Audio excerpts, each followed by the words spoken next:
Entonces, la clase pasada veíamos que el equilibrio físico eh, se puede resumir de una sustancia pura, ojo, esto es de una sustancia pura, los equilibrios entre sus tres fases principales, que son el sólido, líquido y gas, se puede resumir en un diagrama de fases como el que estamos viendo aquí, ¿no? Cada área comprende a una fase, el sólido, la líquida y la gas, y las coordenadas nos dicen, bajo ciertas circunstancias de presión, por ejemplo, para esta sustancia en particular que estamos viendo aquí, pues dice, bueno, una atmósfera de presión y 100 grados centígrados, pues a lo mejor lo que sucede es que nos intersectamos entre la línea del sólido y el gas, ¿no? Entonces, pero nos dirá, bueno, pues es probablemente el agua, ¿no? Porque el agua, pues a una atmósfera de presión y 100 grados centígrados, lo que sucede es que se encuentra en equilibrio el líquido y el gas, empieza a ebullir, ¿no? Es el punto de ebullición normal, por ejemplo, del agua, ¿no? Normalmente si estuviéramos a presión, pues al nivel del mar, pues normalmente pues nosotros nos movemos casi siempre pues nada más pues con la temperatura, ¿no? Es lo más común. Normalmente en la vida cotidiana eh, no tenemos muchos instrumentos para cambiar la presión. En el laboratorio sí, pero bueno, en la vida cotidiana pues nos moveríamos aquí con el agua, diríamos, bueno, pues abajo de 0 grados centígrados está como sólido, de entre 0 y 100 como líquido, y en fin, ¿no? Arriba como gas. Ahí estaría el punto de fusión, el punto de ebullición, ¿no? Y en fin, a otras temperaturas, perdón, y a otras presiones, pues encontraríamos que estos puntos de fusión y de ebullición cambian, ¿no? Cambian para el agua y pues para todas las demás sustancias también en sus diagramas de fase correspondientes, ¿no? Por ejemplo, a 15 atmósferas, el punto de fusión pues se aumentaría tantititito, o sea, casi nada, ¿no? Hay una ligera pendiente hacia la derecha. En cambio, el, el, este, el, perdón, disculpen, el punto de ebullición sí cambia, ¿no? Cambia mucho, o sea, va a subir un montón. Bueno, eh, en fin, bueno, esto ya lo habíamos visto un poquito la clase pasada y algo que también no estamos muy acostumbrados a trabajar es el equilibrio sólido-gas. O sea, pocas sustancias, quizás solamente el CO2 sea una de las pocas sustancias que encontramos su equilibrio sólido-gas a presión atmosférica. Ahorita vamos a ver por qué. ¿Vale? Bueno, más adelante en la clase vamos a ver el diagrama de fases del CO2. Pero entonces, también existe ese equilibrio, ¿no? Esta línea que está aquí se representa el equilibrio entre el sólido y el gas, y todos los puntos que caen ahí es un equilibrio, son equilibrios de sublimación, ¿sí? Entre el equilibrio entre el sólido y el gas. Bueno, por ejemplo, específicamente para el agua, ¿no? Nosotros podríamos decir, bueno, aquí en la Ciudad de México tenemos 0.76 atmósferas, ¿no? Es la presión atmosférica de la Ciudad de México. Y entonces quisiera preguntarle, por ejemplo, ¿a quién le preguntamos? A María, bueno, a María Fernanda Sánchez. María Fernanda Sánchez. Por ejemplo, si estamos aquí en el punto 1, ¿no? Y yo lo que hago es manteniendo la temperatura constante, o sea, con un baño de temperatura 25 grados, empiezo a disminuir la presión. ¿Con qué aparato? Pues con una bomba de alto vacío, ¿no? Empiezo a disminuir la presión. ¿Qué ocurrirá? O sea, según la flecha que está marcada aquí, si yo mantengo la temperatura 25 grados, ¿qué le pasará al agua líquida si está en un recipiente cerrado y empiezo a disminuir la presión? ¿Qué le puede pasar? Se va a evaporar. Ajá, exactamente, ¿no? Si yo mantengo esas condiciones, justo la flecha lo que nos está indicando es desde el punto 1 hasta el punto 2, ajá, es un proceso de evaporación, ¿no? Pasar de líquido a gas, justo cuando la presión alcanza, bueno, no están aquí los números, ¿no? Pero es algo cercano a 0.006 atmósferas, o sea, una presión muy, muy pequeña. Entonces el agua va a empezar a ebullir, ¿no? Ustedes pueden ver, hay algunos videos en YouTube, por ejemplo, así se llama, ¿no? Boiling Cold Water in a Vacuum Chamber. Aquí se muestra o se demuestra cómo a 25 grados el agua puede empezar a hervir, ¿no? Todo solamente disminuyendo la presión, ¿no? Entonces, vemos que el equilibrio de las fases, pues, es mucho más rico de lo que normalmente estamos acostumbrados, ¿no? Y el otro, como decíamos también, el agua también puede pasar de sólido a gas, puede sublimar. Pero ¿qué necesito para eso? Es, bueno, pues tener una temperatura por debajo de este punto triple, que este punto triple es 0.01 grados centígrados, ¿no? Y 0.006 atmósferas. Entonces, para poderme encontrar la sublimación de, del agua, o sea, de pasar de hielo a vapor, pues tengo que tener una temperatura menor a 0.01 grados centígrados y a una presión muy, muy bajita, ¿no? Entonces, solamente bajo esas condiciones podría encontrar yo la sublimación, por ejemplo, a menos 30 grados, ¿no? Y una presión muy baja. No sé si alguien sepa, ese proceso de sublimación del agua tiene un nombre especial. No sé si alguien lo conoce, ¿cómo se le llama? Es un proceso industrial, por ejemplo, muy importante y se le conoce como liofilización, ¿no? A la sublimación del agua se le conoce como liofilización y tiene muchas aplicaciones porque pues se le puede eliminar el agua, por ejemplo, a un alimento sin tener que calentarlo, ¿no? Se puede deshidratar. Muchos alimentos se pueden deshidratar, quitarle el agua totalmente congelándolos y luego metiendo a alto vacío. Entonces se secan, pero no se descomponen, ¿no? Veremos más ejemplos de eso, pero bueno. Otras dos cosas que vamos a tratar el día de hoy son estos dos puntos muy especiales. Primero, el punto triple, ¿no? Uy, pero decíamos que el punto triple es un punto donde eh, nos encontramos que justo, o sea, si manipulamos adecuadamente la presión y la temperatura y llegamos justo a ese punto, van a coexistir los tres estados de la materia, ¿sí? Eh, Ahí, como dice aquí en YouTube, hay muchos ejemplos, bueno, no muchos, pero hay varios videos que se tomaron en la Facultad de Química, la mayoría son ya un poco antiguos, pero donde se demuestra cómo el ciclohexano llega a su punto triple.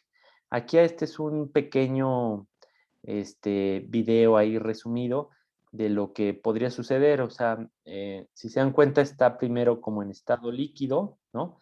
El líquido empieza a ebullir, pero al mismo tiempo se solidifica, ¿no? Estamos en las condiciones muy cercanas al punto triple. O sea, justo cuando está hirviendo y al mismo tiempo se empieza a congelar, aquí tenemos hielo, tenemos líquido acá abajo y luego empieza a hervir. Entonces ahí podemos decir que estamos cerca del punto triple, ¿no? Y podemos, en otros videos, como les digo ahí, que pueden buscar en YouTube, se observa muy bien cómo hay hielo, está hirviendo la sustancia, hay líquido y está hirviendo, ¿no? Lo que significa que se está formando gas. Entonces ese es el punto triple y es muy característico de cada una de las sustancias. O sea, el punto triple es tan específico que solamente, por ejemplo, a determinada presión y a determinada temperatura se encuentra el punto triple del agua. Y hoy en día, por ejemplo, el punto triple del agua se utiliza como una medida para calibrar los termómetros, ¿no? Es tan particular esa temperatura y es tan precisa en donde ocurre el punto triple que se puede utilizar como un estándar para calibrar cualquier termómetro de manera muy, muy precisa. Pues se sabe que solamente llega a 0.01 grados centígrados y bueno, con muchos decimales, se encuentra ahí, bueno, a esa temperatura corresponde al punto triple, ¿no? Bueno, y cada sustancia tiene su punto triple, como veremos más adelante, pues en donde, pues, donde le corresponda, ¿no? No hay ninguna regla para saber en dónde va a caer el punto triple. Y bueno, y el otro punto interesante se encuentra en el otro extremo del equilibrio líquido-gas. Recuerden que para este equilibrio líquido-gas, que es de los más importantes, empieza justo en el punto triple. O sea, en ese punto podríamos decir, bueno, hay un equilibrio entre tres fases. Después, sobre la línea, justo ahí se encuentran todos los equilibrios de líquido-gas a todas las presiones y temperaturas que caen sobre esta línea. y van a seguir subiendo de manera exponencial hasta que se encuentre el punto crítico. ¿Qué es el punto crítico? Bueno, se le llama así porque después, más allá, a temperaturas, ¿no? Por acá, o sea, temperaturas más altas o a presiones más altas, en toda esta área, o sea, digamos, en este rectángulo que si pusiéramos una línea aquí horizontal y aquí una línea vertical, en toda esta zona donde dice SSF, o bueno, fluido supercrítico, nos vamos a encontrar en una zona que ya no está bien definida, que es, no se sabe si es un gas o un líquido. Bueno, no que no se sepa, más bien lo que se sabe que es un fluido supercrítico. ¿Y qué quiere decir eso? Bueno, pues un fluido supercrítico, aquí su definición es esto, es un fluido porque ocupa todo el espacio que, así como un líquido y un gas, tienden a ocupar el espacio que los contiene, o sea, el recipiente que un líquido en un vaso, pues ocupa la forma, adquiere la forma del vaso, ¿no? A diferencia de un sólido que pues tiene su propia forma. El fluido supercrítico se parece como al líquido que ocupa la forma del recipiente, pero también se parece al gas porque, bueno, ocupa todo el espacio. Es intermedio, o sea, tiene propiedades intermedias de densidad sobre todo, ¿no? ¿Cómo se Aquí está lo que les decía, bueno, pues aquí es donde se encuentra el fluido supercrítico. Normalmente en condiciones ambientales también es muy difícil que encontremos una sustancia que esté como fluido supercrítico. Por ejemplo, el agua su punto crítico se encuentra en 374 grados centígrados y 218 atmósferas. Entonces, solamente en un laboratorio, con un pequeño reactor, pues se puede observar el punto crítico del agua, ¿no? Pero, ¿cómo se ve? O sea, también pueden buscar, esta es una fotografía, y aquí vemos, por ejemplo, esta es una secuencia de fotos, ¿no? Esta es la número 1. Entonces, por ejemplo, le preguntaría a Andrea González, si nos escucha, por ejemplo, si yo te dijera aquí, en esta foto, es un tubo así circular y tengo un equilibrio entre líquido y vapor. ¿En dónde estaría el líquido y dónde estaría el vapor aquí en esta foto? Es como si fuera un tubo de vidrio, yo lo estoy viendo desde fuera, así al lado. Entonces, aquí, ¿dónde crees que estaría el líquido y dónde estaría el vapor? ¿El vapor estaría arriba? Ajá, y, y el líquido acá abajo, ¿no? ¿Cómo supiste eso? O sea, Sí, por qué no dijiste al revés? pues supongo que por la densidad, ¿no? Exactamente, ajá, exactamente, sí, la densidad es algo como pues, de costumbre, de modo de decir, ay, pues el vapor va a estar abajo, pues no, sabemos que la densidad de un vapor es siempre muchísimo menor que la de un líquido, entonces siempre el vapor va a estar encima del líquido. Pues si nosotros estuviéramos con agua, ¿no? Viéndolo por un reactor con un vidrio muy grueso y empezáramos a movernos por esta línea, justo cuando lleguemos a este punto crítico, lo que va a empezar a suceder es que esta línea que divide el líquido y el vapor, va a empezar a desaparecer. Empieza a ver como que acá arriba condensación, o sea, es como si en el vapor se formaran gotitas de agua y se empieza a recircular, pero llega un momento en que si ya nos internamos a esta parte del fluido supercrítico, la línea entre el líquido y el vapor desaparece, ya no la vemos, vemos todo como si fuera una sola cosa, ¿no? Ya no hay dos fases. ¿Sí se entiende? Aquí todo sobre esta línea siempre va a haber dos fases. Veo el líquido y veo el gas, ¿no? Están presentes. Pero ya en el fluido supercrítico veo una sola cosa. Esta ahí bueno, en este caso pues también es incoloro, aquí se ve como ligeramente opaco, pero en realidad el fluido supercrítico, bueno, pues justo cuando esté en el punto crítico hay un fenómeno de opalescencia muy particular que es, pues no se sabe, bueno, bueno, yo no sé bien exactamente, seguramente hay pocos estudios, pero sí los hay, de por qué ocurre eso, pero bueno, si yo me moviera un poquito más arriba en el fluido supercrítico, lo vería todo transparente, ¿no? Y la única forma en que sé que está en fluido supercrítico es porque, bueno, su densidad está intermedia más o menos entre lo que es un líquido y un gas. O sea, y se puede cambiar su densidad dependiendo si me muevo para arriba o si cambio la temperatura un poco, pues va cambiando su densidad, pero tiene propiedades entre líquido y gas. Y algunas sustancias son útiles como fluidos supercríticos, ¿no? Que no tienen el agua, no mucho, porque pues es una presión muy alta y una temperatura muy alta y requeriría mucha energía, pero también, como vamos a ver en unas diapositivas más adelante, el CO2 supercrítico sí se usa mucho en la industria, ¿no? Algo que también es muy importante es que, por ejemplo, un gas, si yo tengo un gas, cualquier gas, por ejemplo, puedo, cambiando, imagínense que ahora es el diagrama de fases de otro gas. Si yo tengo un gas a temperatura ambiente, aquí como marca la flecha, si yo lo empiezo, si mantengo su temperatura, ¿no? A temperatura ambiente, pero le empiezo a subir la presión más y más y más y más y más y más, voy a llegar a un momento en donde simplemente por aumentar la presión lo puedo convertir en un líquido, ¿sí? A ese fenómeno se le llama licuar un gas, ¿sí? Muchísimos gases siempre, bueno, un gas se puede licuar simplemente aumentando la presión, o sea, lo puedo convertir de gas a líquido simplemente aumentando la presión, ¿no? Comprimiéndolo, lo comprimo tanto, aumento tanto su presión, que llega un momento en donde ya no es estable esa fase, ya a muy altas presiones, pues se convierte en un líquido. Ahora, ¿qué pasaría si yo tengo un gas, pero lo tengo un gas caliente? Bueno, perdón, un gas a alta temperatura. Entonces, si yo tengo un gas a una temperatura que está por encima del punto crítico, ¿sí? Si se encuentra por acá en 1, pues por más presión que yo le ponga, nunca voy a poder llegar al líquido. Lo que sucede es que paso al fluido supercrítico, ¿no?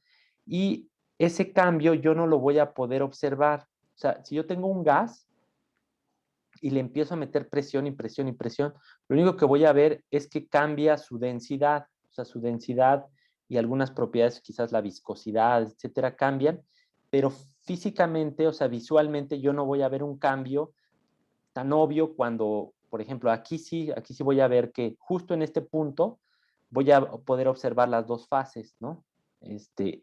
Cuando paso del gas al fluido supercrítico, no veo ningún cambio, ¿sí? Por eso no hay una línea aquí bien definida entre el gas y el fluido supercrítico. También si yo tengo un líquido y lo empiezo a calentar y me paso de la temperatura crítica, se va a adelgazar, por así decirlo, ese líquido se adelgaza, tiene mucho menor densidad, tiene otras propiedades más fluidas que el líquido, pero no veo así físicamente, pues si nadie me dijera, si no me estuviera midiendo nada, pues yo no me daría cuenta de que ya no es un líquido, ¿no? En cambio, cuando pasamos por estas líneas, sí es muy obvio que hay un momento, justo cuando estamos en la línea, que coexisten las dos fases. Bueno, si hay alguna duda, pues pueden interrumpirme, ¿no? Ahora, algo muy particular de todos los diagramas de fases, como ya vimos, es que, bueno, son curvas, ¿no? O sea, el equilibrio líquido-gas es una curva, también el sólido-gas es una curva, y el equilibrio sólido-líquido, algo interesante es que para la mayoría de las sustancias tiene una pendiente, aquí está exagerada esta pendiente, pero siempre la pendiente de la gran mayoría de las sustancias es hacia la derecha, ¿sí? Sin embargo, para algunas cuantas sustancias, entre ellas el agua, esta línea entre el sólido líquido tiene una pendiente negativa, ¿sí? Y eso tiene una explicación. El antimonio, por ejemplo, es un elemento también, y el bismuto, me parece que son también elementos que la pendiente de aquí es negativa esta, ¿no? Eso quiere decir que a medida que yo aumente la presión, el punto de fusión se va volviendo más negativo, ¿no? Pero ese es, bueno, solamente en el caso del agua y unas cuantas sustancias. Ahora, ¿por qué ocurre eso? Bueno, pues tiene que ver con los cambios de densidad de las sustancias. Hay una justificación termodinámica con unas ecuaciones que veremos más adelante, pero de manera así cualitativa podemos decir, bueno, pues cuando estamos en gas, pues el gas tiene muy poca densidad, ¿no? El líquido tiene una mucho mayor densidad y el sólido también. Entonces, por eso hace rato Andrea nos decía, pues si yo tengo gas y líquido, pues el gas siempre va a estar encima del líquido, ¿no? Y, por ejemplo, ¿quién me dice, si yo tengo sólido en agua, ¿no? Y líquido el agua, ¿quién va a estar arriba? ¿El sólido o el líquido? En el caso del agua. No sé si alguien quiera contestar. El sólido. El sólido, ajá, ok. Y esto es lógico con este diagrama que estamos viendo aquí. No, Ajá. ¿Por qué? ¿Por qué será entonces que no es lógico? Coméntanos un poco. porque se supone que el sólido tiene mayor densidad que el líquido. Ajá, Y en el agua no sucede así, es al revés. exactamente, sí. Uy, perdón. Exactamente, el agua es una sustancia muy peculiar, o sea, entre muchas otras cosas, pero es muy peculiar, este, por, por lo siguiente, ¿no? Aquí vemos, cuando está en estado líquido, el agua está muy bien empaquetada. Estas son moléculas de agua, ¿no? Tienen oxígeno e hidrógeno. Y la red cristalina que forman cuando se forma el agua está muy bien ordenada, forma estos hexágonos. Entonces, si se dan cuenta, deja espacios grandes entre las moléculas de agua al solidificarse. Entonces, por lo tanto, el sólido del agua flota encima del líquido, ¿no? Es decir, la densidad del sólido es menor que la del líquido, pero eso es algo muy poco común. O sea, rara vez se encuentra en la naturaleza. El agua es tan común para nosotros que no lo vemos raro que un sólido flote encima de un líquido. Pero para muchísimas otras sustancias, por ejemplo, si pensamos en el plomo, ¿no? O el hierro. Si fundimos hierro, pues bueno, el sólido que quede, si tenemos hierro sólido todavía, pues va a hundirse pues dentro del hierro líquido, ¿no? O cualquier otra sustancia, pues la gran mayoría de las sustancias, sus sólidos van a precipitar, siempre van a estar abajo en el fondo, ¿no? Mientras que el líquido permanece pues encima, ¿sale? Bueno, o sea, por eso es el caso de que el agua tiene esta pendiente hacia el lado contrario, porque la densidad del sólido es menor que la del líquido, pero para la mayoría es hacia la derecha. Fíjense, muchas veces los diagramas de fases, como este del CO2, se suelen, para tratarlos de representar en los libros y que todo quepa y se vean bonitos, así como los que yo les he estado mostrando, pues fíjense cómo se manipulan las escalas. Esta escala de presiones va 1, 5 y de 5 se brincan hasta 72.9 atmósferas, ¿no? Y las temperaturas también vean cómo, pues no están hechas a una escala específica, ¿no? Sino que, pues, el artista pintó el diagrama de fases y luego ya nada más le acomodaron ahí las temperaturas, ¿no? Y las presiones. Ahorita vamos a ver cómo se ven ya más realistas, ¿no? Uno lo puede dibujar así, pero hay que tener mucho cuidado, pues como que las escalas, si se dan cuenta, si lo dibujáramos a escala, pues nos quedaría con otra forma, ¿no? Este es como que el diagrama clásico de un diagrama de fases es así como de esta Y, ¿no? Donde está el sólido, el líquido y el gas, pero ahorita vemos unos casos ya dibujados donde la escala de grados centígrados y de atmósferas, pues no está dibujada así de forma arbitraria. Nada más algo interesante de aquí del diagrama de fases del CO2, ubiquen, o sea, por ejemplo, a una atmósfera y 25 grados centígrados, ¿cuál es el estado de agregación más favorable para el CO2? A una atmósfera de presión, o sea, cada quien, bueno, búsquelo aquí o sea, una atmósfera y 25 grados centígrados, ¿cuál sería el estado físico, pues, en el que se encontraría el CO2? Estado gaseoso. Gas. Ajá, sí, de acuerdo. Estaríamos en una atmósfera y me movería, pues, 25 grados, pues a lo mejor estaría por aquí, por donde está la palabra gas, ¿no? Entonces, por eso es que el CO2, pues, es un gas, ¿no? Porque, pues, bueno, pues porque así está aquí en el diagrama de fases. Entonces, yo puedo enfriar el gas, lo puedo a una atmósfera, se puede enfriar y llevar hasta una temperatura de menos 78.5 grados y a una atmósfera, entonces ahora ya lo voy a tener solidificado, ¿sí? Aunque sé que menos 78.5 grados centígrados ya es una temperatura muy baja, o sea, no la podemos alcanzar con cualquier refrigerador. A nivel industrial sí es fácil, sí es fácil obtener esas temperaturas. De hecho, el CO2 es uno de los gases que más fácil se solidifica simplemente por efecto de la temperatura, de disminución de la temperatura. Fíjense, su punto triple está muy alto, está a 5.1 atmósferas y menos 56 grados centígrados. Eso quiere decir que es fácil que a una atmósfera podamos ver la sublimación. Simplemente, bueno, pues enfriando, ¿no? Podemos observarlo. Entonces, el hielo seco pues, que se alcanza a ver,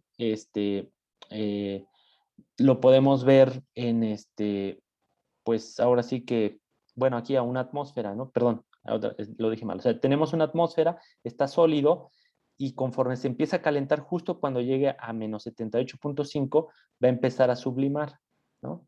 Entonces, en ese punto, se empieza a pasar a gas. Y el otro interesante es el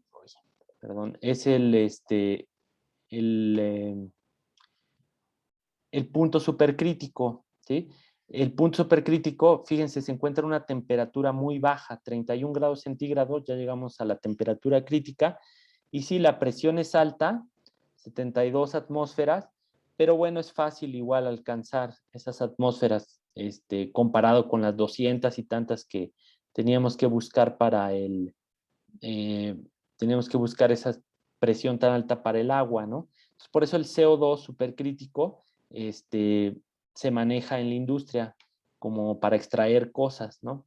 Compuestos también orgánicos o compuestos naturales que no se destruyan, porque existe ese fluido, está a una muy baja temperatura, 31 grados, y simplemente es un fluido a alta presión, ¿no? O sea, sí se requiere alta presión, pero la temperatura es muy baja comparado con otros fluidos supercríticos. En este diagrama de fases aquí tenemos 3 diagramas de fases. Ahora fíjense muy bien en las escalas, o sea, bueno, este es para el argón, el CO2 y el agua, ¿no? Son 3 diagramas de fase, están separados, pues, ¿no? Aquí por este espacio.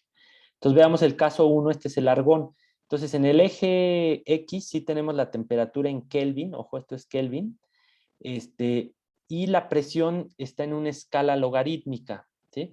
Igual podemos seguir viendo esta especie como de Y, pero ya no es así como que tan característica, ¿no? Como el otro diagrama. Y fíjense cómo el punto triple del argón se encuentra por debajo de una atmósfera, sí, de una atmósfera. Entonces, nosotros si queremos ver la sublimación del argón, tendríamos que tener una presión muy, muy bajita. Nunca la veríamos a presión atmosférica. Tendríamos que estar en 0.08 o algo así, ¿no? De presión. Igual aquí fíjense cómo el argón, simplemente a 150 Kelvin, 150 Kelvin es todavía, estamos en los negativos, en grados centígrados, ¿no? Estamos como en aproximadamente como en menos 100 grados centígrados o algo así, y ya se alcanza el punto crítico, ¿sí? Pero bueno, pues a altas presiones también podemos tener líquido, o sea, podemos tener argón líquido, y aquí se muestra también, bueno, el diagrama de fases del CO2, que ya lo vimos, y se puede notar que como la línea de sólido líquido, aunque tiene una pendiente muy elevada, casi recta, al final, por ejemplo, a muy altas presiones se desvían siempre hacia la derecha, y la excepción, pues, es el caso del agua, ¿no? Tiene una pendiente negativa, esta línea, en lugar de positiva como estas otras de aquí.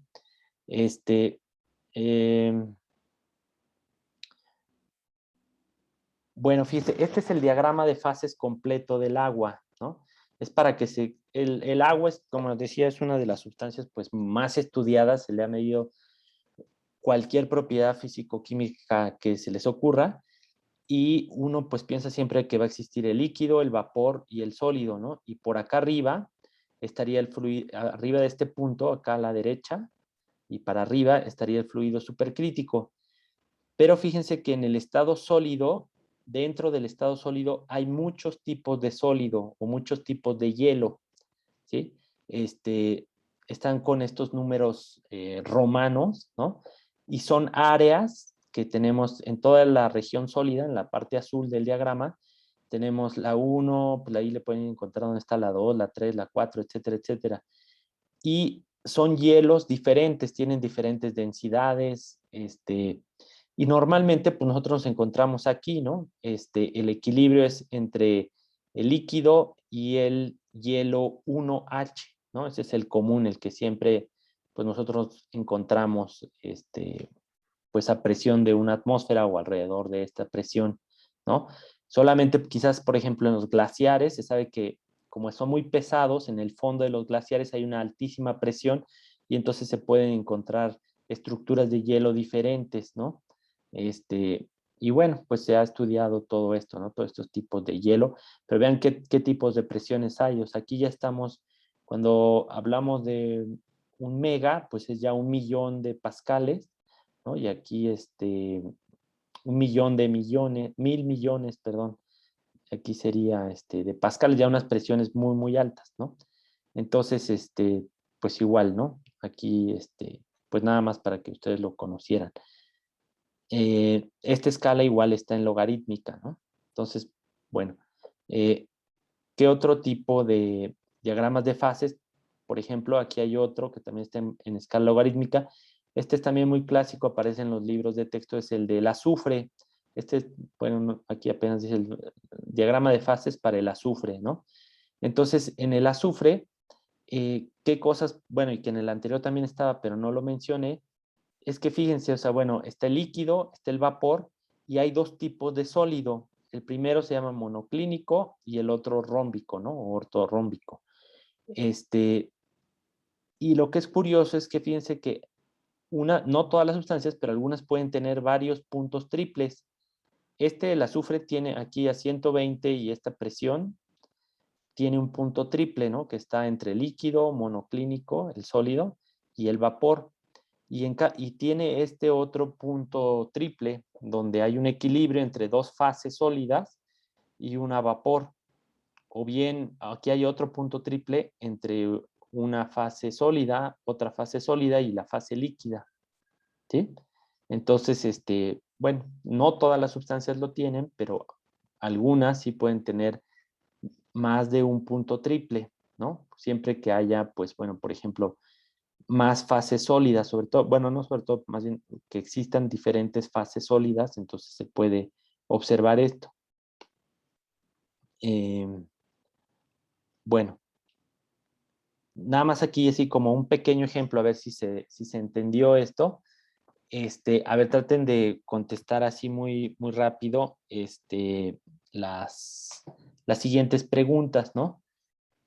O sea, si ustedes tuvieran una muestra de argón que está a una presión de 600 atmósferas y 100 Kelvin, ¿no? O sea, entonces traten de ubicar esas coordenadas en el diagrama de fases y vean ustedes, bueno, cuántas fases están presentes en esas condiciones, ¿sí? Luego vean si existe algún equilibrio de fases, ¿no? Y cuáles serían. Y luego, bueno, pues vemos estas otras preguntas, la C y la D, ¿no? No sé si lo ven bien o le hago un zoom. ¿Quieren que le haga un zoom aquí a la región de presión de 600 y temperatura de 100 Kelvin? O más o menos si se alcanza a ver ahí en su pantalla. Sí se alcanza a Sí, ver. sí se ve. Ok, ajá. Entonces, bueno, si alguien se anima, pues escriba aquí en el chat sus respuestas, ¿no? A la pregunta A, pues bueno, ¿cuántas fases están presentes a una presión de 600 atmósferas y 100 Kelvin, ¿no?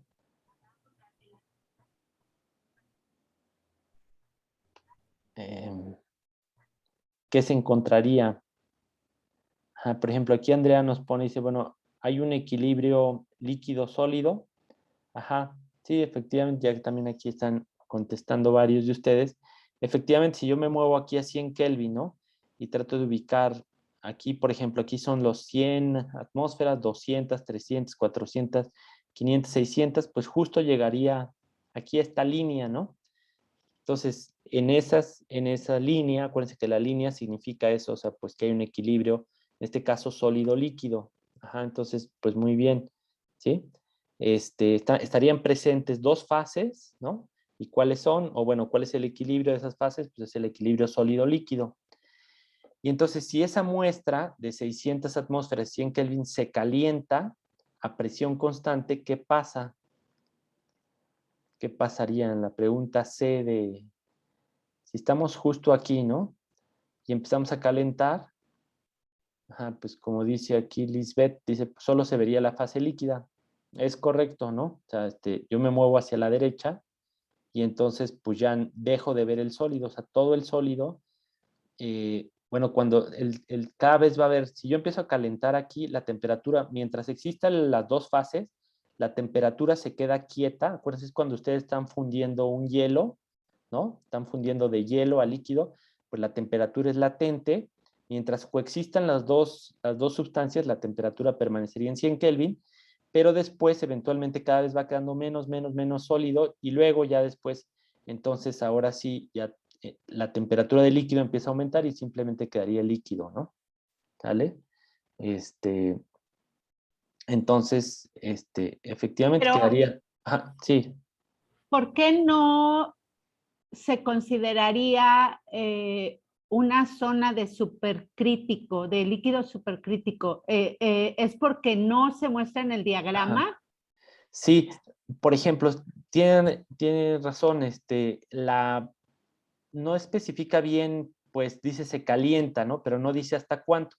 Entonces, entre los 100 Kelvin o 101 Kelvin, digamos, hasta la temperatura crítica, o sea, si yo me moviera aquí a 600, ¿no? Desde 101 Kelvin hasta, vamos a suponer, hasta 149, ¿no? En toda esa región va a ser puro líquido, ¿sí? Desde aquí hasta acá, si yo me muevo, pues siempre va a ser líquido. Si yo paso la temperatura crítica a esa misma presión, entonces ahora sí ya se convertiría en un fluido supercrítico. O sea, mantengo la presión constante, pero ya pasé la temperatura de 150 Kelvin, que es la crítica, entonces ahora sí ya me encontraría en un fluido supercrítico. No sé si esa era un poco la duda. Sí, es correcto. Y sí, entonces sería nada más acotar, pasando de 150 ya sería un fluido supercrítico. Así es. Muy bien, sí, gracias. Y por ejemplo, bueno, si yo estuviera aquí en este equilibrio, ¿qué tendría que hacer para convertir el argón a un gas sin cambiar la temperatura? ¿Qué se les ocurre a alguien que quisiera decirlo? O sea, si estoy aquí, tengo un equilibrio sólido-líquido, ¿no? A 600 atmósferas y 100 Kelvin, y yo quiero convertir, digo, quiero pasar ahora hasta el gas. ¿Qué tendría que hacer si no quiero cambiar la temperatura?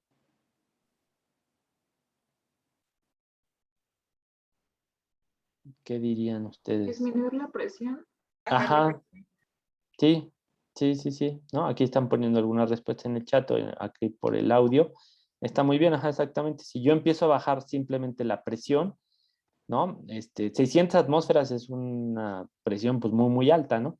Entonces empiezo a bajar la presión, y simplemente con llegar aquí a bueno, entre 2 y 3 atmósferas, ya de hecho, o sea, más bien, si me muevo por acá, quedaría en puro líquido, ¿no?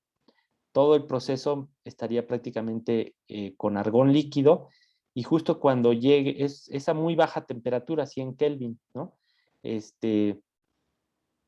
Entonces, cuando yo paso por por esta línea entre 2 y 3 atmósferas, pues entonces se pasaría todo a gas, ¿no? Un gas igual muy frío, a 100 Kelvin, pero ya en forma de gas, ¿vale? Bueno, ok, ¿alguna duda de alguna de estas preguntas? ¿No? Son sencillas, pero bueno, pues para eso sirve, ¿no? Esta es la utilidad de estos diagramas de fases y bueno, pues saberlos interpretar. habíamos visto también, ya empezado a ver la clase anterior, que en este momento nos íbamos a centrar en el equilibrio líquido-vapor, ¿sí? Y que todos los líquidos, entonces, muestran un fenómeno que se conoce como presión de vapor, ¿sale? Que es simplemente, como, bueno, aquí está la definición, ¿no? Ya no hace falta leerla, pero entonces siempre, cualquier líquido, siempre que esté en un recipiente cerrado, en un sistema cerrado, pues va a ejercer parte de algunas moléculas de líquido, siempre espontáneamente se van a convertir a gas. ¿Y cuánto sabemos cuánto se va a formar? Pues siempre lo van a hacer, siempre va a haber esta transformación a gas hasta que se alcance la presión de vapor a esa temperatura, ¿sí? Habíamos dicho que, bueno, la presión que está aquí marcada, ¿no? La presión de vapor a esa temperatura no depende del volumen, ¿no? Pero lo que es cierto es que, bueno, pues entre más grande sea el volumen, pues más moléculas tiene que haber en el gas para que se alcance esa presión. Si yo tuviera este matraz muy grande, ¿no? Muy grande, y hubiera puesto un charquito chiquitititito, o sea, un charquitito de agua, bueno, de etanol, este es etanol, ¿qué hubiera pasado? Bueno, pues entonces espontáneamente las moléculas de etanol se evaporarían, tratando de alcanzar la presión de vapor, y llegaría un momento en que se agotaría el charquito. El charquito sería tan pequeño que finalmente entonces todo pasaría a gas y no se alcanzaría la presión. Vamos a suponer que yo tuviera nada más 5 moléculas, o sea, para que este etanol en este matraz tan grande marque la presión de vapor a esa temperatura, pues a lo mejor necesité 20 moléculas, ¿no? Pero yo nada más tengo 5 en el líquido, las 5 van a pasar al estado gas y se van a quedar ahí. Pero entonces en ese no he alcanzado la presión de vapor, no hay un equilibrio porque no existen las dos fases, simplemente se evaporó el etanol y queda en forma de gas, ¿sí? No hay presión de vapor. No puedo hablar de presión de vapor si no existe tanto el agua, bueno, el líquido como el gas. Tienen que existir las dos fases y haber suficiente para que puedan coexistir las dos, ¿no? Que se alcance la presión de vapor. Hay ciertos líquidos que pues tienen una presión de vapor bajísima, ¿no? O sea, con una muy difícil de medir, o sea, prácticamente diríamos casi es cero su presión de vapor. Eso quiere decir que su tendencia a que una molécula pase al estado gas es muy baja. Por ejemplo, los aceites muy pesados, los aceites pues, tienen una presión de vapor muy bajita, no se andan evaporando fácilmente, ¿no? Por eso, por ejemplo, el aceite de un carro tiene una presión de vapor muy baja, porque no queremos que se esté evaporando el aceite en nuestro motor, ¿no? Cuando está muy caliente, bueno, perdón, cuando está a una alta temperatura, no queremos que pues pasen moléculas a estado gaseoso. Entonces, pues así se busca. Entonces, bueno, es independiente del volumen, ¿no? En este cuadro justo se muestra lo que acabo de decir. Imagínense que ustedes tienen un líquido y se establece la presión de vapor, ¿no? Aquí está esta expresión de vapor. Entonces, yo puedo ir aumentando el volumen, subiendo este pistón ideal. Y entonces, ¿qué va a suceder? Que el sistema, al tener un volumen más grande, va a buscar siempre equilibrar el sistema y que la presión siga siendo la misma, ¿sí? La presión, si se dan cuenta, mientras coexisten las dos fases, el líquido y el gas, siempre la presión va a ser constante. Pero puede llegar un momento en el cual resulta que ya no hay más moléculas de líquido para seguir llenando el gas, que sigue aumentando de volumen. Cuando desaparece todo el líquido y ya nada más queda gas, entonces si yo sigo aumentando el volumen, la presión va a empezar a disminuir, ¿sí? Porque ya no hay más moléculas de líquido que se puedan pasar a gas. Perdón. En este momento, pues ya el gas se comporta como un gas ideal. ¿Recuerdan la curva de presión contra vapor para un gas ideal? Pues es como una curva que baja así aproximadamente, ¿no? ¿Sí? Cuando existe líquido y hay suficiente para compensar esto, entonces la presión de vapor es constante, ¿sí? Va a haber algunos, bueno, por ahí tendremos en la serie de ejercicios un problema de esto, pero hay que tenerlo en cuenta, ¿no? O sea, Bueno, ya sí queda, bueno, si hay alguna duda de esto, pues me dicen. Bueno, perdón, esto ya es justo lo que acabo de decir, ¿no? Uy, es que Lo otro que vimos es que la presión de vapor aumenta con la temperatura, ¿no? A medida que aumentamos la temperatura, entonces las moléculas tienen más energía cinética y un porcentaje mayor se quiere ir a la fase gaseosa o se encuentra más estable ahí, y entonces a mayor temperatura la presión de vapor va aumentando, ¿no? Para el agua, por ejemplo, pues es así, se mueve como de manera exponencial. ¿Sí? Es siempre, en todos estos equilibrios, yo puedo ir midiendo cuánto va aumentando la presión que ejercen las moléculas de gas, pero para haber podido medir esto, siempre tienen que estar coexistiendo las dos fases, ¿sí? Y vimos una diferencia entre lo que es evaporación y ebullición, ¿no? Decíamos que la evaporación siempre ocurre a cualquier presión, mientras siempre exista el líquido y su vapor, ¿no? Es lo que estamos viendo. Siempre hay evaporación y podemos medir su presión de vapor de una sustancia. Y la ebullición es simplemente en un sistema abierto, cuando la presión de vapor se iguala con la presión atmosférica en un sistema abierto, entonces el líquido empieza a ebullir porque ya no hay nada que detenga ese vapor. O sea, ya la presión atmosférica es idéntica a la presión de vapor que va para arriba, y entonces pueden formar burbujas libremente y escapar. Estas burbujas de vapor de líquido escapan libremente hacia la atmósfera, ¿no? Porque igualaron su presión. Entonces, a eso se le conoce como ebullición en un sistema, pues, bueno, en un sistema, ¿no? Y veíamos, bueno, para todas las sustancias normalmente siguen la presión de vapor pues cambia con la temperatura, así de manera exponencial, y nada más para diferenciar, o sea, si recuerdan, o sea, un gas ideal, ¿cómo es la gráfica de presión contra temperatura? No es una curva exponencial, sino que es una línea recta, ¿no? Si nosotros mantenemos constante el volumen, el cambio de la presión con la temperatura va a seguir pues una línea recta, ¿no? Es lo que nos dice la ley de los gases ideales, ¿no? Aquí simplemente decimos, bueno, el volumen es lo mismo, como es un sistema cerrado, pues el número de moles es constante, el volumen también, R es la de los gases, y entonces solamente la presión aumenta proporcionalmente a la temperatura, ¿no?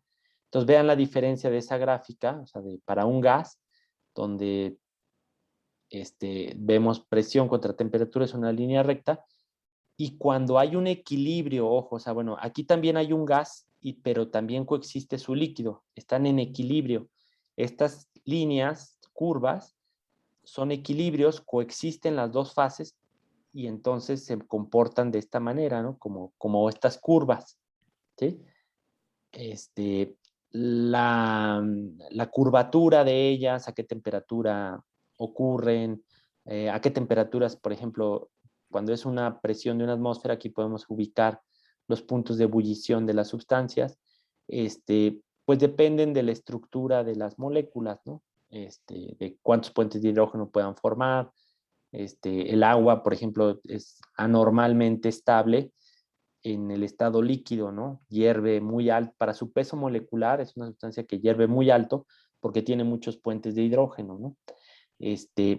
Pero en fin, bueno, a donde quería, proseguir es que todos estos equilibrios de presión de vapor los podemos estudiar de forma y hacer predicciones con ellos gracias a una ecuación que se llama de Clausius-Clapeyron. La deducción creo que no la di muy bien en la clase anterior, pero me gustaría, bueno, sí les prometo, bueno, yo creo que voy a subir un pequeño video ahí donde viene la demostración, aunque está en los libros, o sea, quizás mejor explicada, pero vamos a tratar aquí de ya tomarla la ecuación, o sea, ya sí, decir, bueno, de forma práctica, esta ecuación nos va a permitir predecir por dónde pasan todos los puntos de esta línea en el equilibrio líquido-gas, desde el punto triple hasta el punto crítico, ¿sí? Si se dan cuenta, esta ecuación tiene la R de los gases, tiene dos presiones, tiene dos temperaturas y trae el delta H de evaporación. El delta H de evaporación por mol, esa significa esta rayita que es el delta H de evaporación por mol, lo que nos va a hacer cambiar pues es un poco la pendiente, qué tan pronunciado sube o qué tan bajito va cambiando la curva, ¿no? Dependiendo del delta H. Pero entonces, ¿qué significa esta ecuación y cómo se utiliza? Si se dan cuenta, aquí tenemos dos puntos diferentes, son dos puntos de ebullición. El de arriba es el punto de ebullición estándar porque estamos a 1 bar, ¿no? Y decimos, bueno, por ejemplo, para el etanol, a 1 bar de presión, su temperatura de ebullición es de 78.3 grados centígrados. Entonces, cualquier punto sobre esta línea constituye una pareja, bueno, perdón, sí, es una pareja de datos, ¿no? Yo podría considerar, bueno, le voy a llamar a esta pareja de aquí, voy a decir, bueno, esta es la presión 2 y la temperatura 2, ¿sí? Y en un problema me pueden preguntar, oye, ¿qué pasaría? ¿En dónde se encuentra otra pareja aquí de temperaturas y presiones? Porque no son aleatorias, ¿no? Están de acuerdo, o sea, están descritas por esta línea. Entonces, lo que esta ecuación nos permite es predecir por dónde van a caer las parejas de la línea. No cualquier pareja, o sea, por ejemplo, nunca podríamos, una respuesta para esta ecuación no podría ser una pareja de temperatura y presión que esté por acá. No, solo nos va a dar respuestas sobre la línea, pero es lo que pues, nos interesa. Yo podría decirles, si yo quiero que el etanol hierva a 25 grados centígrados, no a 78.3, yo quiero que hierva a una temperatura muy baja, ¿cuánto tengo que disminuir la presión? O sea, para que ese equilibrio ocurra, no puede ser a 1 bar, o sea, 1 bar, acuérdense que es casi una atmósfera. Entonces, tiene que ser a una presión mucho más baja. Entonces, ¿cómo le hago o cómo puedo predecir en dónde se va a encontrar esa presión? Entonces, yo lo que puedo decir, pues la otra pareja de datos va a tener una temperatura de 25 y mi presión es una incógnita. Entonces, si se dan cuenta, si yo conozco el delta H de la ecuación, bueno, perdón, sí, me lo dan o es un dato, lo busco. Si yo conozco 3 datos, si conozco una temperatura, 2 temperaturas y una de las presiones, puedo despejar la otra presión de aquí, ¿sí? O al revés, conozco 2 presiones y una temperatura, pues puedo despejar la otra temperatura. O sea, el chiste es quedarme con una sola incógnita, o sea, no con 4, ¿no? Solamente con una. Ahorita vemos el ejemplo. A mí en particular se me hace útil, funciona esta ecuación, funciona, o sea, lo que es importante es que no se hagan bolas, no vayan a confundir, digan, bueno, hay que fijarnos muy bien que la pareja sea 1 bar y 78.3, ¿no? Y sea 25 y la presión que quiero investigar, no irlas a revolver. A mí me gustan siempre las temperaturas y presiones que son más bajitas, a mí me gusta ponerlas o sustituirlas como la presión 1 y la temperatura 1, y la temperatura alta y la presión alta pues son la 2, ¿no? Pero bueno, si lo ponen al revés, de todas formas, funciona, ¿no? Entonces, miren, vamos a ver, justo esta pregunta que les hacía hace este momentito, pues sería este problema que está aquí, ¿no? Dice el punto de ebullición estándar, ahí dice 1 bar, ¿no? Acuérdense, en algunos problemas, ya ven que siempre, pues nos gusta complicarle la vida a los alumnos, entonces a veces no ponen simplemente dicen el punto de ebullición estándar y ocultan este dato de 1 bar, porque se supone que si te dicen estándar, se debe de entender que es a 1 bar de presión, ¿sale? O sea, eso significa estándar, 1 bar. Si dijera normal, tendría que ser 1 atmósfera, ¿no? Pero bueno, en este caso dice, el punto de ebullición estándar, o sea, 1 bar, el etanol es más 78.3 grados centígrados.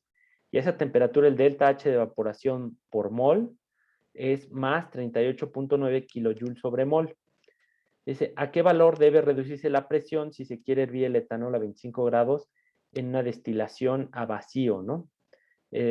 Con eso pues, habría que decir, bueno, en este aparatito que vimos la otra vez, ¿cuánto hay que ponerle aquí de presión para que entonces simplemente con calentar a 25 grados empiece a ebullir el etanol? Entonces, para resolver este problema, lo que tengo que identificar es que, bueno, aquí oculto me están diciendo, ok, a una presión, el equilibrio a un bar de presión le corresponde esta temperatura, ¿sí? El equilibrio líquido-vapor, una pareja es 78.3 grados centígrados y un bar. Y la otra es 25 grados de temperatura y me preguntan cuál es la presión que le corresponde. Entonces, lo que puedo hacer es tratar de anticipar, o sea, si yo hago un dibujito como estos, digo, ok, este es el valor de presión que me piden investigar, ¿sí? Yo sé que a un bar la cosa hierve a 78.3 grados centígrados. Entonces, lo que sí puedo anticipar es decir, bueno, la presión no puede ser mayor a un bar, ¿no? El resultado que me dé esta ecuación, de trabajar con ella, no puede ser que el resultado sea mayor a un bar, porque no tendría sentido decir, ah, sí, 25 centígrados y más de un bar de presión, pues estaría por acá. Pues no, eso no caería en la línea, ¿no? Entonces, mi anticipo, digo, bueno, a ver, las parejas son 72.8, 78.3 grados centígrados y un bar, y la otra es 25 grados centígrados y presión, pues desconocida, es mi incógnita. Y me dan el delta H, ¿no? El delta H sí me lo dieron en el problema. Entonces hay que anticipar si la presión 1 va a ser mayor o menor. Entonces, para todo el mundo queda claro que antes de empezar a resolver el problema, puedo detenerme tantito y decir, ah, bueno, quién sabe cuánto me dé, pero debe ser menor. Si no me da algo menor, pues entonces tengo que fijarme, a lo mejor hice algo mal con la ecuación. ¿Sí? Es nada más como para checar, es fácil equivocarse a la hora de manipular esta ecuación, entonces siempre hay que anticiparlo para que si no sale una presión menor de un bar, pues veamos qué hicimos mal.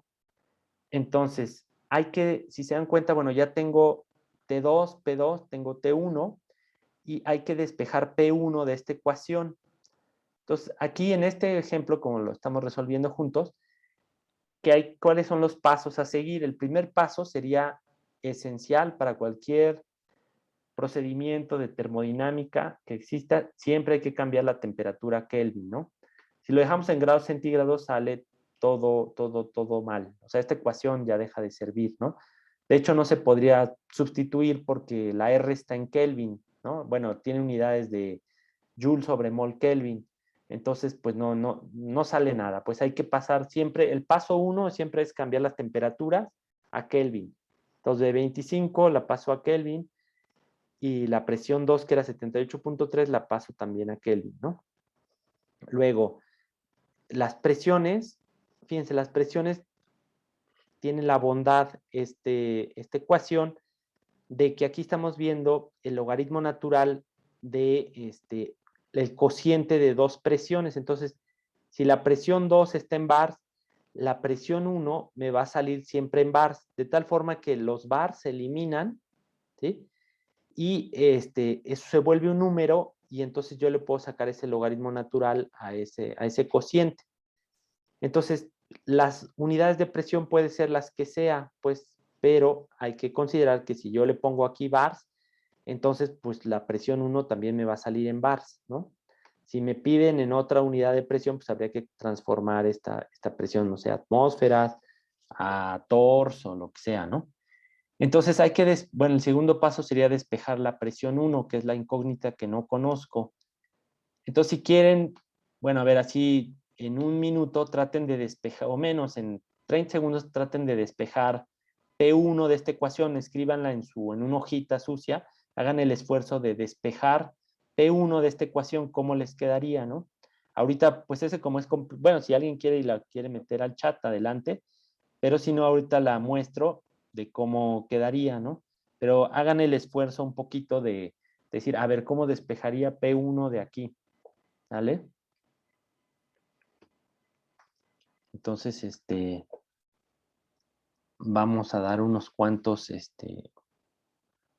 segundos, ¿no? Para que lo resuelvan, o si ya lo resolvieron, ya despejaron a P1 de ahí, pues no sé, pueden alzar la mano o pongan en el chat ya lo hice o algo así, para saber pues que ya hay varias personas y lo podemos poner en la pantalla.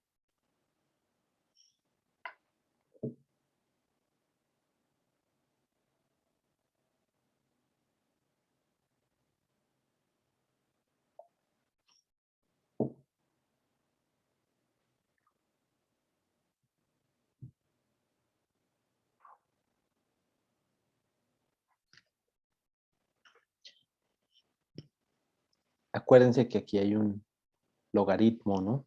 Entonces, tenemos que quitarlo antes de poder despejar, bueno, el P1, pero de eso se trata, bueno, que ustedes traten de llegar a un resultado.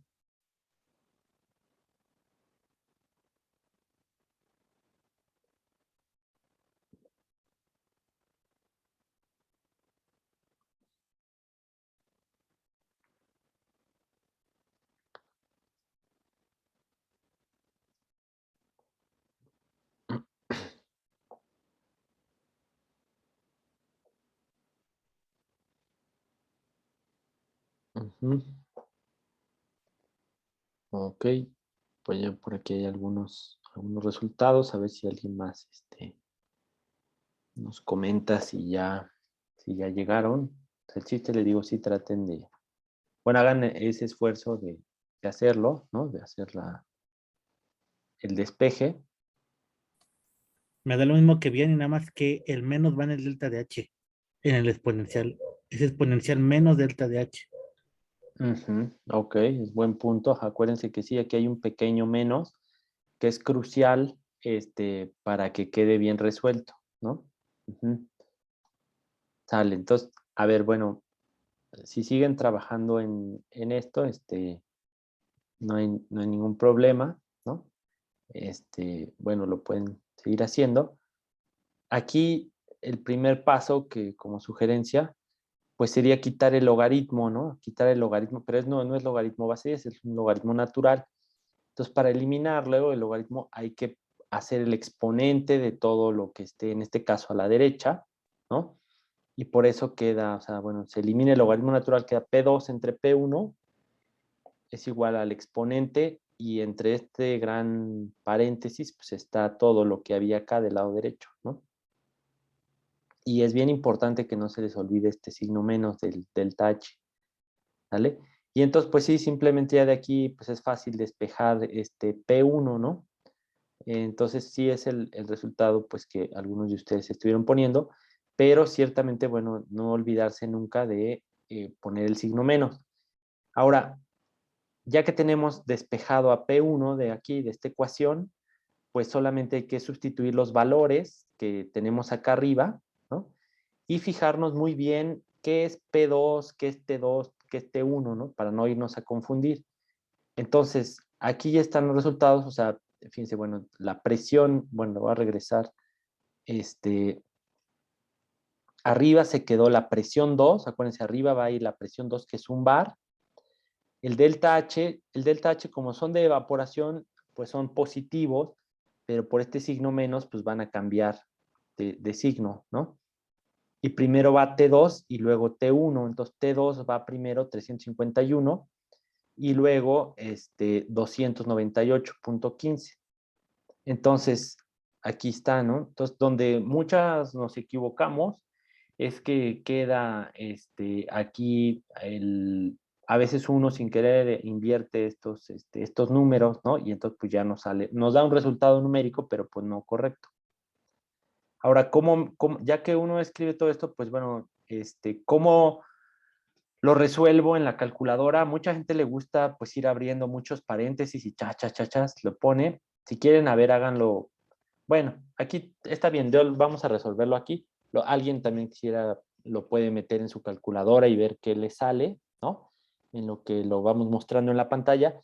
Yo les recomiendo ir haciéndolo paso por paso, ¿no? Hacer el cociente 1 entre 351, escribir pacientemente el resultado, llevan muchos ceros, porque son siempre los inversos pues, de números grandes, que son los Kelvin, entonces queda con muchos decimales, ¿no? Entonces tomar pues una buena cantidad de decimales, como es un exponencial, aquí los decimales sí importan, ¿no? Entonces tomar 5 o 6 decimales pues sí es importante para tener una buena precisión. Bueno, entonces hacer eso y luego hacer, por ejemplo, la resta de estos dos, ¿no? Igual seguir dejando muchos decimales,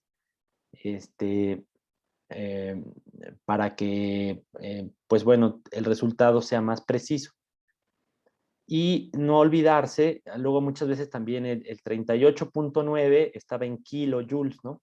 Lo tengo que pasar a joules, o sea, es 38.900 joules para que pueda dividirse entre el 8.314 del R, que es Joule sobre mol Kelvin, ¿no? Entonces, ahí, por ejemplo, bueno, ya estando aquí, puedo hacer varias cosas, puedo dividir estos dos, o sea, cambiarle el signo, ¿no? Luego dividirlo y luego esto lo voy a multiplicar por esto y me queda así, se vuelve positivo, fíjense cómo queda positivo. Si yo hubiera puesto las temperaturas al revés, entonces este signo me hubiera quedado positivo y hubiera sido E a la menos quién sabe qué, ¿no? Y entonces cambia completamente el valor de P1. Entonces, E a la 2.38, bueno, pues ya lo meto en la calculadora y me queda un número abajo más grande, ¿no? Que lo que era acá arriba. Acuérdense que E, aquí ya se eliminaron todo, no lo dije, pero se van eliminando todas las unidades. Al final queda E a un número, entonces es simplemente un número lo que nos queda acá abajo, y por eso P1 va a tener las mismas unidades a las que hayamos puesto la presión 2, ¿sí? Si yo aquí le hubiera puesto, hubiera transformado los bars a milímetros de mercurio, vamos a suponer, hubiera puesto, pues es igual a 760 milímetros de mercurio, entonces hubiera dividido 760 entre 10.806, ¿no? Y ya me hubiera quedado otro valor. Entonces, pero en este caso, bueno, pues queda en bars. Pero lo que es muy importante es decir, sí, pues es una presión menor a la presión 2 que teníamos. Y eso es lógico con lo que habíamos predicho, ¿no? Si se acuerdan, habíamos dicho de manera muy importante, habíamos anticipado que la presión 1 que íbamos a obtener tenía que ser menor que un bar, ¿no? Porque pues está en esta línea, pero tiene que estar hacia acá abajo. Si hubieras equivocado en algo, la presión hubiera quedado más grande que un bar, y entonces ya automáticamente tendríamos que volver a empezar o fijarnos en dónde hicimos el error. ¿Sale? Hasta ahí más o menos se entiende entonces cómo se puede utilizar esta ecuación para resolver este tipo de problemas. Es decir, o sea, nos dan 3 datos, ¿no? Nos dan 3 datos y tenemos que encontrar el cuarto, ¿no? Aquí fue el despejar P1, pero a lo mejor en otro problema es despejar T2, o inclusive en otro problema nos pueden dar los 4 valores P2, P1, T2, T1 y despejar el delta H, ¿no? Quizás lo que se quiere conocer es el delta H y se hace experimentalmente varios equilibrios líquido-vapor para encontrar el valor de delta H. ¿Sale? Entonces, ¿hasta aquí alguna duda de esta ecuación? ¿No? Va a haber una serie de ejercicios, bueno, ahorita la subo, para que empiecen a utilizar esta ecuación. O sea, hay que manejarla muy bien, esta ecuación de Clausius-Clapeyron, porque es en el examen parcial, en el examen final, siempre hay una pregunta de este tipo de ¿cuál es la presión de no sé qué? Así, si tienes estos datos, pues ¿cuál es la presión acá arriba o cuál es la presión por acá? O inclusive una pareja de datos puede ser justo los del punto triple, ¿no? Ahora dicen la P1 y la T1 son el punto triple. Ahora predigan dónde va a caer por acá este otro dato, ¿no? Entonces, si le subo la temperatura tanto, ¿cuál será la presión hasta acá arriba? Bueno, en fin, ¿no? Y bueno, pues ya esa sería la ecuación de Clausius-Clapeyron para el equilibrio líquido-gas. Es una ecuación como de estado ideal, pues, ¿no? ya en cursos más avanzados, o sea, cuando uno ya tiene pues un reactor de verdad, hay que hacerle algunas modificaciones, algunas, pues sí, ajustes a esta ecuación, para que caigan muy bien en los datos experimentales, pero nos da una muy buena idea de, pues, por dónde van a pasar los datos, ¿no? Y todo es esto porque, bueno, el delta H lo estamos considerando como constante, pero un delta H que se calcule a, no sé, a 25 grados centígrados contra uno que esté a 180 grados, pues ya puede variar el delta H y por eso esas desviaciones, ¿no? Bueno, ahora, ¿qué es lo importante otro que seguiría? Bueno, de igual forma que se dedujo esta ecuación, se puede hacer para el equilibrio sólido-gas y líquido-sólido. Así de manera muy rápida, vamos aquí a ver si se acuerdan.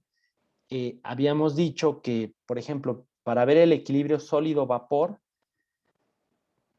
habíamos dicho que para poder deducir cómo cambia la pendiente entre el sólido y el gas, en este caso, se tiene que cumplir que haya, siempre que estén en el equilibrio, siempre que caigan por la línea, el potencial químico o la energía de Gibbs de las dos fases tiene que ser la misma, porque si no, no podrían coexistir las dos. Si es diferente, pues se va a ir siempre hacia la fase que tenga menor energía de Gibbs, ¿no? Pero justo en la línea tienen la misma energía de Gibbs o el mismo potencial químico. Entonces yo lo que quiero describir es el cambio, cómo va cambiando la presión respecto a la temperatura, cómo es esa pendiente para el sólido gas. Y habíamos dicho, bueno, que de manera general siempre se llega a esta ecuación de aquí. En el caso del sólido gas, una disculpa porque se ve aquí negro, pero bueno, podemos igual, o sea, sustituir el delta, el cambio de entropía de sublimación, como es un equilibrio físico, como el delta H entre T, y entonces esta ecuación de acá, en vez de escribir delta S, pues ya tenemos delta H entre T, ¿no? Por el cambio en el volumen molar. Y al igual que en el otro equilibrio, líquido-sólido, podemos decir, bueno, el volumen molar, ¿no? El cambio en el volumen es siempre, en este caso que es de sublimación, es el cambio del estado final, el volumen del vapor menos el volumen del sólido. Pero el volumen de un sólido comparado con el volumen de la misma cantidad en moles, pero en estado gaseoso, es muy grande. O sea, es decir, el sólido va a ocupar un pedazo muy chiquitito y el volumen del vapor es muy grande, es enorme. Entonces, se puede despreciar. Y sabemos, si lo consideramos como un gas ideal, podemos decir que el volumen del vapor, que es igual al volumen de sublimación, o sea, podemos llegar a que el volumen de sublimación es igual a RT entre P. Entonces, si ahora en esta ecuación quitamos el delta B y ponemos RT entre P, pues nos quedaría esto. Acuérdense que bueno, como está dividiendo, se va a invertir y por eso abajo queda el R, esta T se multiplica con esta T y por eso queda la T cuadrada y la presión que se va para arriba. Y ya que tengo esto, entonces solamente pues hay que separar las variables, ¿no? De un lado las presiones, de otro lado las temperaturas, y hacer las integrales. Y aquí no me entretengo mucho, pues ya en eso, pero hay que hacer de esta forma, o sea, nos queda dP entre P, pues es el logaritmo natural, ¿no? De P2 entre P1, delta H y R son constantes y por eso salen de la integral, y la integral de dt entre t cuadrada, pues nos da esta, ¿no? Ya que está definida. Entonces, se dan cuenta, la ecuación para el equilibrio sólido-vapor es idéntica que para el equilibrio sólido-líquido. Perdón. El equilibrio sólido-vapor tiene la misma tipo de ecuación que la que vimos de sólido-gas, pero de líquido-gas, disculpa, de líquido-gas, ¿sí? Solo lo único que cambia es que aquí están utilizando el menos delta H de sublimación, ¿sí? Entonces eso pues nos simplifica las cosas. Es la misma ecuación que teníamos acá, solamente está utilizándose el menos delta H de sublimación y es válida para el punto triple hacia temperaturas más bajas, ¿no? Y presiones más bajas. Y ahora ya por último, se puede hacer una analogía igual para el equilibrio sólido-líquido, ¿no? Partimos de la misma ecuación, sustituimos la entropía, el cambio de entropía de fusión por delta H entre T, pero ahora aquí sí algo es bien importante, o sea, el cambio en el volumen, que es el final, el cambio en el volumen del líquido menos el volumen del sólido, no se puede despreciar, o sea, el volumen de un mol de un líquido menos el volumen del mismo mol del sólido son muy parecidos, entonces no se puede eliminar ninguno de ellos y por eso se tiene que quedar esta diferencia aquí de volúmenes, ¿no? Y esta ecuación de acá, entonces, se tiene que, pues, acarrear para hacer la integral. Son constantes, es el volumen molar del líquido más el volumen molar del sólido, y nos queda entonces una ecuación ahora sí un poco diferente. Este es para el equilibrio líquido-sólido, ¿no? Ya no nos queda el logaritmo de este lado, sino más bien ahora el logaritmo está en las temperaturas. Y para poderlo resolver necesitamos los volúmenes de un mol de líquido y el volumen del sólido. Por eso, si se dan cuenta, bueno, dependiendo de quién tenga mayor volumen, si el líquido o el sólido, por eso la pendiente de esta línea puede irse hacia la derecha o hacia la izquierda. En el caso del agua, que se va, de las pocas sustancias que se va hacia la izquierda, la pendiente se vuelve negativa, es porque el volumen del sólido, el volumen de un mol de agua sólida es mayor que el de líquido, ¿no? Y por eso la pendiente cambia. Esta es la justificación de por qué el agua, la línea entre el sólido y el líquido es negativo, pues es porque el volumen del sólido es mayor que el volumen del líquido, ¿no?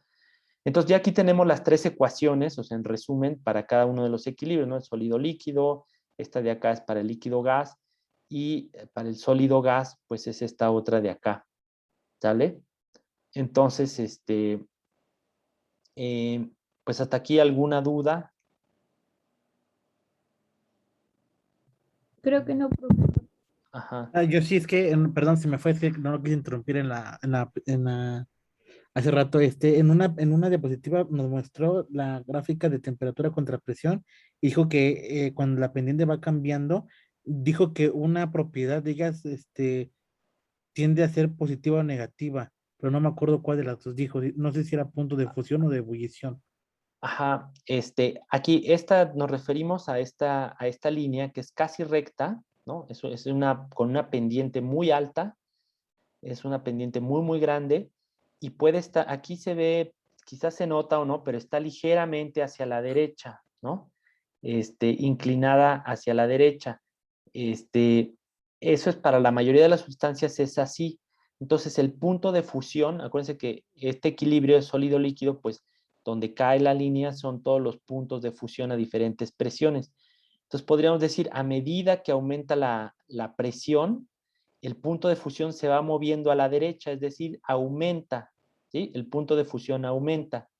Si por el contrario, si la línea fuera hacia la izquierda, está muy exagerada, ¿no? Pero, por ejemplo, para el agua, tiene esa tendencia que es como esta de aquí, ¿no?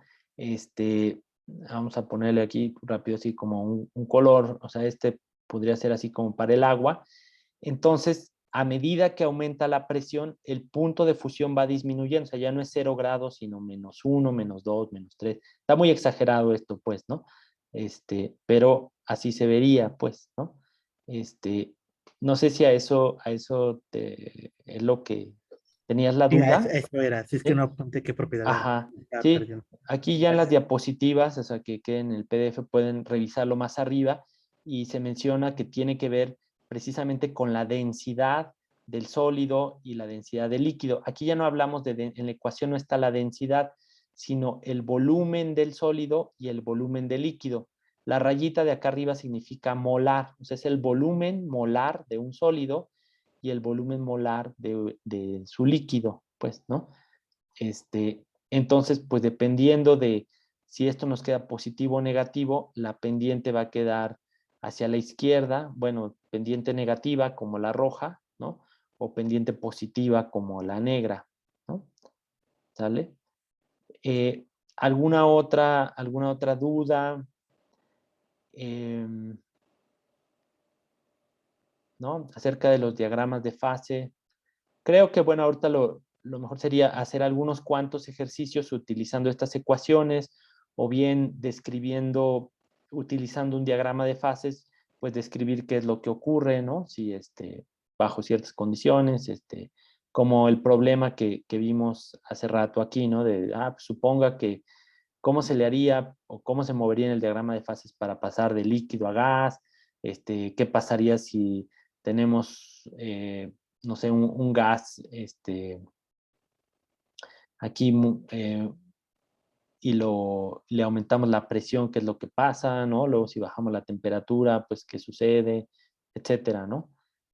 Vamos a utilizar, bueno, pues los ejercicios para repasar estos conceptos, pues más que nada como teóricos que vimos, ¿no? Y también les recomiendo mucho, o sea, bueno, busquen en YouTube videos sobre el punto triple o sobre fluidos supercríticos, ¿no? O el punto crítico, para que ustedes vean videos de cómo se ve esto realmente, ¿no? Así en la realidad.